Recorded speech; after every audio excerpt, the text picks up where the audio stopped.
তো হ্যালো বন্ধুরা, আজকে একটি মিক্সার জারে বাটি রিপেয়ার করে দেখাচ্ছি। এটির মধ্যে যে সকেটটি ছিল ওই সকেটটি প্রবলেম, দেখতেই পাচ্ছেন সকেটটি পুরো ভেঙে গেছে। তো কিভাবে চেঞ্জ করা হচ্ছে চলুন পুরো ভিডিওটা দেখতে থাকুন।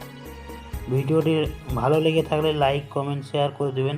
এই 3টি নাট প্রথমে খুলে নিতে হবে জার থেকে, তাহলে পূর্ণ সকেটটি আলাদা হয়ে যাবে।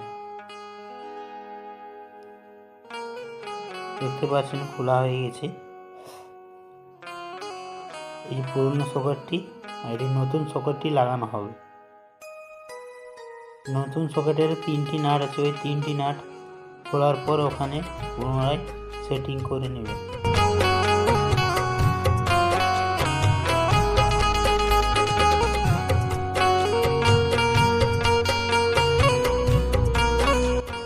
এইভাবে নতুন সকেটটি লাগাতে হবে।